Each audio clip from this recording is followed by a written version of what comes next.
let me fix my ass here because then I can look at your eyes when I'm talking to you. Just so you know, my house is in reformation at the moment, so I literally have no doors right now. Excuse my mess. I have 3 close friends, right? One of them is a lawyer, the other works at Live Nation, and the other is a Swiftie. They don't know each other, but they all have one thing in common. They had to deal with the Eras Tour drama. In case you're a bit lost, Taylor Swift announced her Eras Tour, and as the name says, she goes through all of her eras in one show. The Eras Tour is basically happening because Taylor couldn't promote her newest albums like Folklore, Lover, and Evermore. Folklore and Evermore were released during COVID, so naturally she couldn't get out of the house. The devil works hard, but Taylor Swift works even harder because she also released a new album this year, Midnight, and she released her versions of the albums Red and Today, Speak Now, which I said she would because I have really good intuition, but that's not the point, right? What happens when one of the biggest artists, the second most listened on Spotify, announces a tour promoting all of her eras? Ticketmaster crashes. This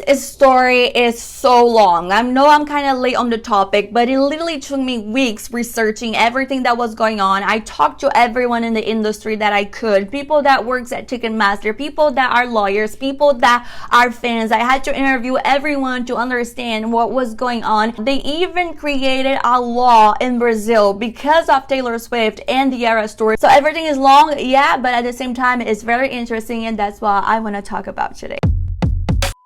Like I said, the Eras Tour goes through the whole Taylor Swift discography. It's an over 3-hour long show with 44 I said 44 different songs, okay? And it's pretty awesome because the aesthetic changed, her outfits are ethereal, matching the era, the songs are in the right order of each era. So like, I'm not even close to be a Swiftie, but I want to go to the tour so bad because it's a cultural statement. Like, I want to be part of it. And so does the other 14 million people who try to get a ticket when the sales were out. If 7 people wants to go to a show, but you only have 3 spots, obviously 4 of them are gonna be without tickets, right? Literally, there are thousands of people inside of the stadium, thousands of people outside of the stadium. The math is mathing. But the whole thing happened because there was a pre-sale for verified fans. So before you get to general sale, you would have this subscription, like you would be part of this club. You would get a code and you would buy tickets before the general sale, before everyone else. Many of these people didn't even get a code. They just got waitlisted and they couldn't get tickets. I tried to find this information. I don't know how they get these codes, but like, even if they did, even if everyone got a code in time, even if everyone was in line at the time, it wouldn't be enough for everybody because the demand was too high. But it all got sold out, so they just released all of these lots for the pre-sale to the verified fans pre-sale. So far, only fans were getting it, right? There was the same thing for general sale, and the next day they just canceled the general sale for Capital One buyers. Capital One buyers would be the last ones that were Capital One card holders. That was the sale that was canceled. A couple days later, Taylor Swift made an announcement in her Instagram saying that she did warn Ticketmaster about the high demand, that they had a conversation and everything, but one, the tickets weren't sold out and the sales didn't get canceled because the site of Ticketmaster sucks. It does.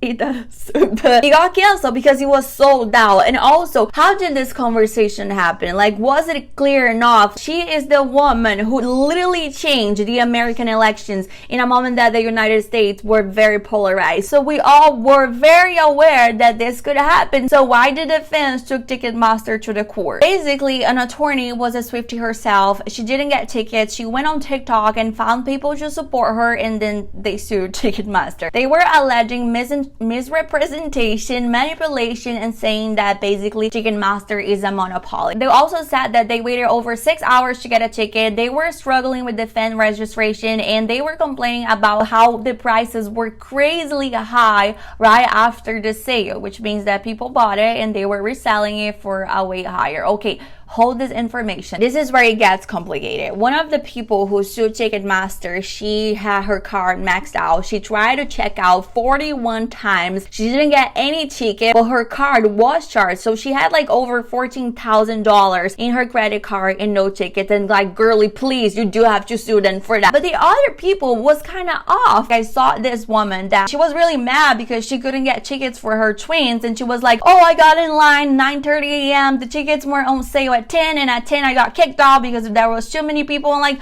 baby girl, Is it your first time buying a ticket? I am a concert girly, okay? And I literally grew up in Brazil. So for me to get tickets, I had to fight for it. And have you ever tried to buy a Coachella ticket? Being in line is not no news, okay? Sometimes we do have to wait little hours to get something you wanted. And like there was so many times that for me to get a ticket, I had to be in line 6 in the morning, babe. If you join in line 9:30 when it starts selling at 10, you're asking for not getting a ticket. I'm so sorry. Don't hate me for that, but that's fact. Never gonna be the one who is gonna defend and takes any big company sides. No, I'm not this bitch, but come on, 1 + 1 is 2. That's on you. Please use the comment section to say what you think, because since I didn't face the Ticketmaster for Taylor Swift sales, I don't know exactly the feelings that they felt, but as someone who go to a lot of concerts, yes, waiting for 6 hours to get a ticket is crazy, but like I have done this so many times because otherwise I just wouldn't get a ticket, you know. So at the end of the day, I had to join the line way sooner and be on the side, like updating it, just so I could be in line with 2,000 other people and then secure my tickets. Scalpers, we're gonna get there. Wait a minute, okay, let's organize the topic so we don't get lost. Baby girl has ADHD. If I don't organize it, it's gonna be pretty bad for me. I saw so many videos of girl groups trying to get tickets, and it was like 5, 6 girls, and they're like the 5 of them trying to get tickets at the same time, and they did. Good for them. The squad is going to see Taylor Swift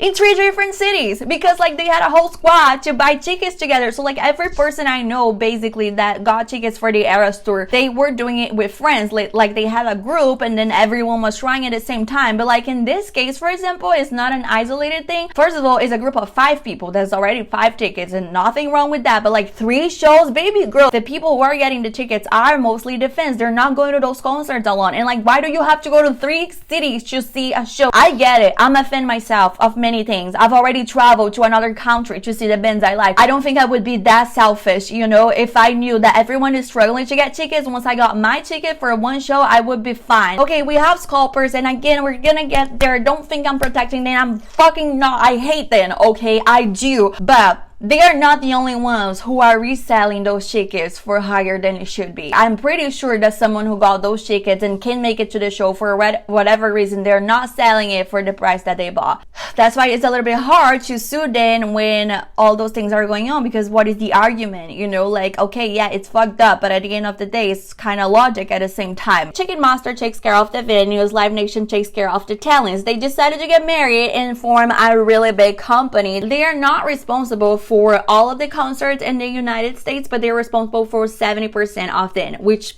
is pretty much all of it. So yes, you do have other companies that you can work with, but one thing that happens is that in many venues, Ticketmaster says that they're just not gonna put the artist in there if the venue doesn't work with Ticketmaster, for Ticketmaster to sell the tickets for them. So yeah, they are responsible for 70% of the concert industry, but so it's Google responsible for 90% of the online search. It's a deal. Like, I'm giving you a really big artist, but you have to work with me. The problem is that since Ticketmaster is the only ticket holder, when you resell the tickets, you can resell for whatever price you want, right? So if you buy a $200 ticket and you want to sell for $1,000, you can do that because there is nothing in there that doesn't allow you to do. And that's why there are so many scalpers, because it's worth it for them. Like, they can spend $200, they can spend $400, and they can make $2,000 out of that. So that is literally the only issue, not the only issue, but the actual issue. And that's literally the thing that they have to change. If you were forbidden, if you couldn't resell those tickets for whatever price you want, there wouldn't be scalpers. Ticketmaster always gets a fee with the ticket sales. So if you are selling something for $200, they're gonna get a fee that is corresponding to that $200. If you're selling a ticket for $1,000, you're gonna get a fee that is corresponding for that $1,000, and that's why they don't change it. Other than that, babe, no tickets. Okay, I don't know how to stress this enough. No tickets. There's nothing we can do about that. The fees, I don't get it either. Ticketmaster has a fee for the fee, and then after the fee, you have to pay a fee for the fee. I grew up in Brazil, and that's what I needed to talk about, because like, to me, this is nothing new. Artists, they just don't perform in Brazil. They just don't play there. So while Taylor Swift is performing 3 shows in Pennsylvania, United States, she's performing the same 3 shows in the whole Brazil. Like I said, I had to wake up like 6 a.m., 7 a.m. to go in line and wait for my ticket, because the whole country, literally the whole country, are trying to see the same thing. Sometimes they don't even play 3 shows shows in one country in South America. It's just one, and that's why you get Chile. So I just feel like now, because this whole struggle happened with Taylor Swift and it happened in the United States, now people care about what is wrong in the concert industry that has been wrong for many years in many places. But since it's the America, now we care. Speaking of South America, oh my goodness, what a shit show. Jesus Christ. Taylor announced dates for the Eras Tour in South America, right? And as you know now, the dates in there are very limited. So again, we're gonna have the problem of not enough tickets for the amount of people that wants to go to. But the problem is that Brazil, when it comes to organization and money, it can be very problematic, and the scalpers are a hardcore. Ticketmaster is not responsible for the ticket sales in there. It's tickets for fun. They had a slot for people to buy online, and they had a slot for people to buy in person. It's still the same company, but it's like, okay, let's suppose that you work around the stadium, so you can just come over and wait in line, and that's it. People were in line for a week. See, that's why, like, when you are from another country and you have different perspectives, you're like, okay, I feel like you're complaining about too much right now. The scalpers were in line too. They were in line. I'm laughing because I'm nervous, but they were in line too with the fans camping. The fans realized that there were scalpers in there, and obviously they got really mad about it. Like, you're not a fan, you get out of line. The scalpers start threatening to fight with the fans, grown-ass men to fight with young girls because of Taylor Swift tickets. While here in the US, people wouldn't even get a call to buy the tickets. In Brazil, they did get the call. They did get in line. Their numbers were very low, like 207, 19, like very low. So it's impossible that for like a 70,000, 50,000 capacity show, you're gonna get a call that is 207 and you're not gonna get a ticket, right? It was sold out. And like few minutes later, like not even an hour later, the same tickets were available for 5,000, 18,000. You're complaining about the resale here? Fuck, I'm so glad you're not Brazilian, because it would be a way worse for you. Here's where the tea starts. Rumor has it, it's a tea, it's a rumor, but a rumor has it that the scalpers and the company in Brazil, they have like an agreement. An 18,000 ticket, how much money you're gonna make? And who the fuck is gonna pay for that? I saw a girl paying 10,000 for hairstyles once, and it was like England, I think. I wouldn't pay 10,000 for anyone. I would pay 10,000 to see an artist if they were dead and they came back to life. Getting back to the topic, okay, because I was telling you the tea. Not only that, not only this rumor of the agreement, but also they have an actual site for bots, not like Tickets for Fun was the one providing this site for bots for scalpers, but there is a site can just put a bunch of bots, and it was like 13 million bots to buy Taylor Swift tickets. That's weird, that's suspicious. And they actually created a Taylor Swift law. They create a ticket, they created a Taylor Swift law in Brazil to ban scalpers. So basically, if you are buying tickets now and you're reselling it for a way higher than it is, you can go to jail for up to 4 years, from 1 to 4 years, depending on what's going on, and you have to pay 100 times the price of the ticket that you were selling for. It's justice, which I'm very surprised for in Brazil, the justice working. Anyways, my favorite part, the whole reason why I was like, okay, I need to make this video. There were more in-person sales going on in Brazil, right? So the fans had to go in line and wait for the tickets to buy it in person and everything. And I don't know if it's Tickets for Fun exactly, but the company responsible for the venue in São Paulo, at least, they were making a survey, a questionnaire for fans to respond in line. Literally, someone from the company, like an actual employee, they would come, what is the album, da-na-na, what is blah blah blah blah blah. Yes, I did hit my album. Then they would ask people to open their fucking Spotify and show that they actually listen to Taylor Swift. Let me see your playlist. Let me see how many liked songs you have. You have 2 Taylor Swift songs saved, you're out. I can make a video just about that, okay? Because I just see so many people falling for scammers, and don't do that. Don't just give your money like that. I saw this girl on TikTok that she tried to buy from scammers like, what, 5 times? She was crying. She was like, I really need a ticket for Taylor Swift. This was here in the US, and everyone was like, okay, but that wasn't you. You know, some of, like, once or twice, I get it, you know, because they can be smart. They can actually scam you, but 5 times, come on, baby girl. So one of my friends, he's Brazilian, he lives in Brazil, and he did get his tickets for another state. He made a questionnaire for the scammers. Like, if you're trying to sell a ticket on Facebook, let's say, he made a questionnaire that I don't think even Taylor herself know how to answer those questions. So you have 13 questions. Let me check a random one. Okay. What movie inspired the album Lover? I wouldn't know how to answer that. A Swiftie would. But I'm gonna find out if I could buy a ticket or not. I think I could. I think I have enough songs liked and listened to buy a ticket in Brazil. A lot of people were complaining about the ticket prices, which is controversial because the own fans before the sale saw the ticket prices, the face value, and they said it was very fair. I do think that it's completely wrong to resell the ticket for whatever price you want because of the reasons that we just said. So obviously there's a lot of things that needs to change in the industry, but I don't know what you think, because a lot of the videos that I saw, a lot of the arguments that I heard, they were always like, oh, but in the 90s the prices were this. The 90s were 30 years ago. 30 years ago. We live in a different world right now, okay? Artists don't make money anymore out of album sales. They just don't sell albums. Taylor does. She is an exception, okay? It's not about her, you know, because at the end of the day, she is doing everything she can. Like, she's adding more shows.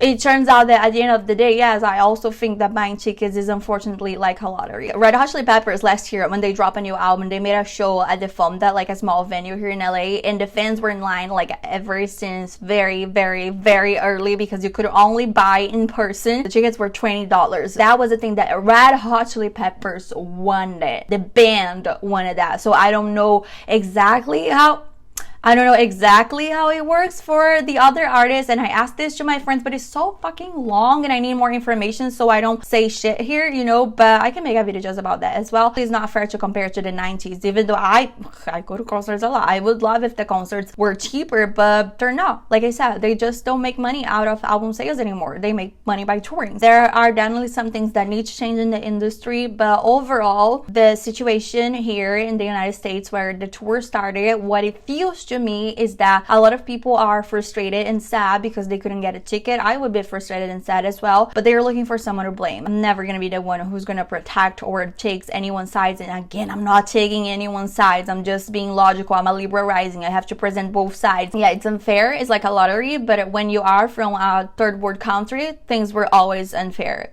Yeah, let me know what you think. I finished the video discussing, but that's it. I hope you liked the video. Let me know what you think. I said this 1,000 times. Love you. Bye. And I'm gonna see Bring Me the Horizon right now.